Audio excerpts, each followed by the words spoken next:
I was educated in a Catholic high school for 6 years, led by Jesuits.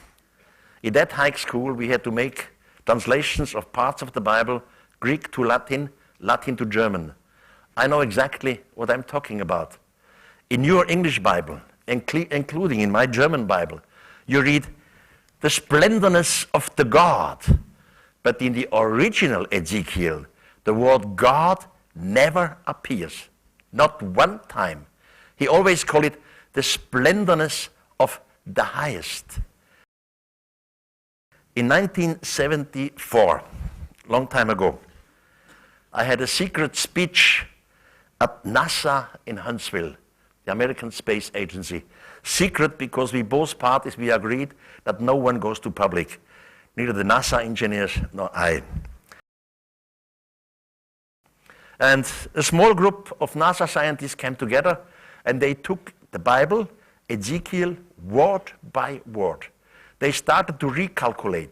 What was this? The splendorness of the highest. And finally, they reconstructed the object. And that was the result. By the way, NASA got a patent for that wheel. It's now used on Mars. If here we have some descendants of Ezekiel, ask for money. The religious books, the holy books, are never destroyed. They survive. They knew exactly, in the far future, the humans will read that text. They will realize this had nothing to do with the real God. It was technology. And now the humans start to ask questions.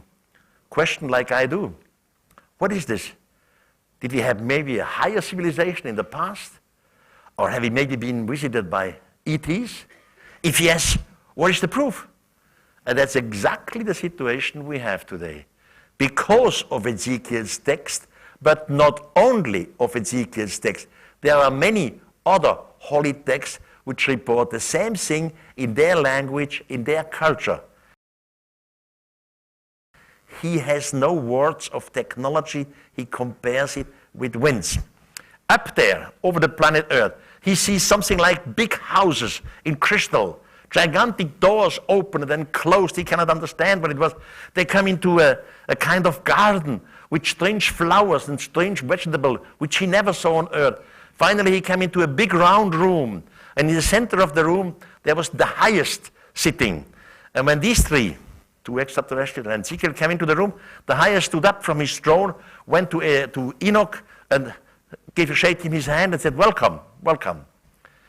In theological debates, all this what I explain is completely different. They believe that Enoch was taken into heaven, and now he's standing before the throne of the Almighty God. They had no alternative. It was another time, the spirit of time. They believed it must have to do something with the Almighty God. So we translated this in a religious, psychological way, which is completely wrong. The time has changed. It's time we should translate these old texts with new eyes. Angels were extraterrestrials. Heaven is not the place of happiness. Heaven is simply the space. An archangel is the leader of a group of extraterrestrials. Just change 10 words in the old holy text, and you change the whole content. Everything, every little detail is explainable cosmologically. Pakal is flying away from our planet. So the interpretation has completely changed in the last years. In the beginning, you do not use spaceship. You just infect a sector of your galaxy with DNA. This is called panspermia. In this sense, panspermia, we are the offsprings of extraterrestrials. And all this is even written in the holy books, even in the Bible. And God, or the gods, created humans according their own image. But they promised to return, and they will return. And maybe they are here again. I show you just something unique.